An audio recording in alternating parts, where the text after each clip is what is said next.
Hi, I'm Bryan Mullins, and this is Balls Out Physics, episode 1.1, A Spinning Atmosphere. Now, I just noticed the other day that my very first video, Balls Out Physics, episode 1, Planes Flying on a Spinning Ball, was reposted on another channel on November 6th, and since then, it's gained over 250,000 views. Now that's surprising. I don't know how that works, but it's awesome because it gets people thinking about this problem. When I first started looking into the idea of a rotating Earth and really thinking about that and applying it to the everyday world I see, one of the first things I thought about were planes flying above a spinning Earth, and I talked about that in that video. And I couldn't really find any type of relativity problem that used planes and a moving Earth. Now, there's tons of relativity problems out there showing trains and cars and other things that are moving on a surface that is assumed to not be moving, but there's nothing that takes into account, at least since I haven't looked since then, that accounts for an Earth moving with the planes. Now, if you scroll through the comments on that video, I posted a link to where my video has been reposted. People saying the same thing that even I said is, of course, the air slows the plane down, because my argument was an object in motion stays in motion unless acted upon by an outside force. So what's slowing the planes down? Because I said the atmosphere, I didn't make the statement, which I should have done, about my assumption of an atmosphere spinning with the Earth. How can that be? And so I implied in the video that why aren't the planes going into orbit? Okay, now we know in this reality that planes slow down because of air resistance. That's obvious. The whole point of that episode was to get people thinking about it so we can try to explain this. And so this video is about the concept of a spinning atmosphere and why I have a lot of trouble with it, and really why I ignored the spinning atmosphere in my very first episode. So let's say we're looking down on the North Pole of the globe Earth, and the Earth is rotating, spinning, or I should say rotating. People have given me some criticism for I should say rotating instead of spinning, because they've said it's being deceptive to say spinning, but I mean spinning, rotating, I really think it's the same thing. So anyway, Earth is rotating, right? And so let's say we're going to freeze the Earth at that moment. Freeze the Earth with the atmosphere around it, assuming that the atmosphere is rotating with the Earth. And that's what I have drawn on the board here. Okay? So here's the Earth down here. Alright, and let's say that this line right here is the equator. When you're looking down on it, the equator is right here. Okay, so we're just going to say this line is the equator, and then this is the edge of the atmosphere up here, and then there's space out here. Now this is obviously not the scale, this is just conceptual. Okay. And so at the equator, the circumference of the Earth is roughly 25,000 miles. And so to figure out the instantaneous velocity of the Earth as it spins around its axis on the equator, you divide the circumference by the time it takes to make one revolution, which is 24 hours. And when you do that, you get roughly 1,038 miles per hour. Okay. And so we assume right here that this is the Earth rotating at 1,038 miles per hour. And I said in the video, and people have said in the comments, that you can just say that that's zero. Okay? And so what I want to do is look at this atmosphere and look at 3 points and 3 elevations, okay? A, B, and C, and assume that we're looking at just 1 cubic foot of air, okay, just to get our minds around this volume of air that's frozen in time right now, okay? So all of it's moving, all the air is moving with the Earth in such a way that it appears relatively stationary. You know, we go outside, wind blows and moves around, but it's all moving with the Earth, and that's what slows the plane down, because the atmosphere moves with the Earth, okay? So point A, point B, and point C, all moving with the Earth. I mean, they could be blowing this way, they could be blowing down at this moment, but since we froze them, we know that it's all moving with the Earth and not getting left behind, right? That's the assumption.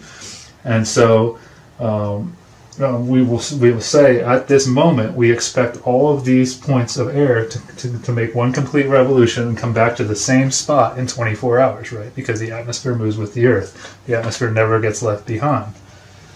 So right off the bat, since we know the velocity is equal to distance divided by time, we can say that VA, the velocity of point A, is greater than the velocity of point B, which is greater than the velocity of point C. Because point A has a longer distance to travel in 24 hours than point B, and point B has a longer distance than C, because the circumference of their path is greater, right? So I've got A up here at the edge of the atmosphere, space up here, B right here around 6 miles where planes fly, and C near the surface of the Earth, okay? And so this rotation here, the theory is that the Earth is rotating about its axis because of the Big Bang. When you really think about it, there was this Big Bang, everything exploded out into space, planetary systems formed, galaxies, all that stuff formed, and this rotation is what is left over from that explosion. That's leftover energy from that explosion of the creation, which created everything, right? And so everything's just been moving for billions of years, and there's no friction between space and the atmosphere, right? Because there's nothing in space, so an object in motion stays in motion unless acted upon by an outside force, right? But that's kind of strange when you think about that air at higher elevations has to be moving faster to keep up with the ground below it, because air moves up and down, right? Hot air rises, as we know, and cool air sinks, right? So how does the air speed up? When it's heated, it rises, but then it has to start moving faster. Now, even if it's only a little bit faster, the difference in these velocities, if you calculate them, isn't much, but they do have to be greater, or they will start to get left behind. So, how that is explained, I don't know. I haven't really found anything to talk about how the air has to be moving faster. But another thing to think about is, air isn't stationary like we're assuming in this problem, right? It blows, it moves all over the place, and down here at the surface, air goes up and down over valleys, and air actually speeds up as it goes up and as it goes over the top of a hill. It speeds up, it slows down, runs into mountains, goes through trees. There's things flying around in the air, different pressures. All kinds of stuff is happening internally as it all moves with the atmosphere. Now, I would think that eventually something's going to have to give it a nudge to keep it moving with the Earth, so to say. The energy would be lost, okay? But not to mention that, there are things that enter our atmosphere. There's meteors, all kinds of stuff is constantly is supposed to be entering the atmosphere from outer space. So that is pushing back on the atmosphere and wanting to slow it down. And so the common explanation for how the atmosphere keeps up with the surface of the Earth is by friction between the air at the surface. Let me use a red marker for this. There's friction here pushing back on this cubic foot of air down here that's at the surface. And then that's transferred through internal friction, for internal shear forces within the fluid, because air is essentially a fluid, okay? It has viscosity. And so these internal shear forces are transferred all the way up throughout the layers of air, right? Just the air pushing against itself, the friction carries that force all the way up to keep the atmosphere moving with the Earth, right? Well, the problem I have with the thing doesn't make sense to me, and this is why a lot of this is why I ignored it in the first episode, though I didn't explain it, is when you create friction, you create heat. You rub our hands together. It's actually kind of cool here today. Rub my hands together to warm them up. That creates heat. Heat is essentially kinetic energy. And so when something creates heat on the Earth, or when the Earth is heated by the sun, where does that heat go? Well, if you watch Balls Out Physics episode 4.1, I talked about how the accepted explanation for how things don't just get hotter and hotter and hotter is that it radiates out into space, right? So heat from the Earth radiates out into space, into infinite space, and that's lost forever. So this process right here, this friction process, the shear force process, creates heat, and that heat is escaping. Therefore, this whole system would be losing energy, wouldn't it? And so we say that heat is really kinetic energy, and kinetic energy is equal to 1/2 mass times velocity squared, right? And so this kinetic energy, I assume, is going down. The kinetic energy of the atmosphere is going down because it's losing heat. And since I hope we're not losing mass to infinite space, not losing our air, that leaves only velocity to go down.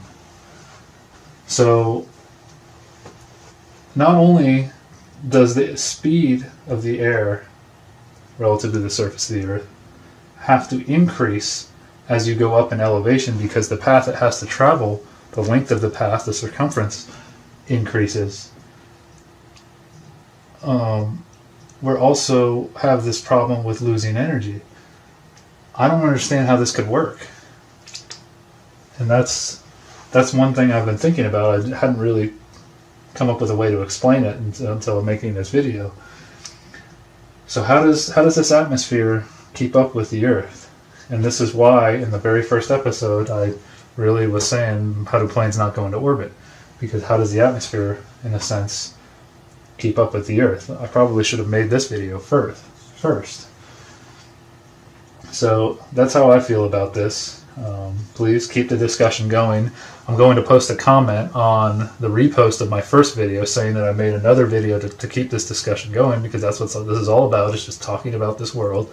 And if you agree with my analysis, or you don't, or you just want to keep the discussion going, please go to the video. I posted a link in the description below, and like my comment so it'll get bumped to the top so people can see this video, and then we can keep this going to figure out what's going on here. Because really this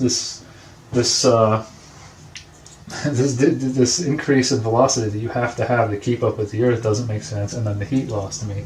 Another thing a lot of people have said is you can set the velocity of the Earth equal to 0, right? Because of relativity, we just say that the Earth isn't moving for the plane problem, right? But if VC, right at the ground surface, is roughly 0. I mean, it is a little bit above the surface, so it would have to be slightly faster than 0, because its path is slightly longer if you go to the center of a foot. That's just getting too far into it, though. So if we say VC is 0, then VB and VA both have to be greater than 0 to keep up with the Earth, or they'll get left behind in 24 hours. So how does it all work? How do these things blow and move all over the place but still keep up with an Earth that's rotating? How does that work? There's just too much going on. It doesn't really make sense for all this movement to be happening, but us to go outside and experience this relatively stationary air that we experience every day. So that's my thoughts on this. Please keep the discussion going, and until next time, peace.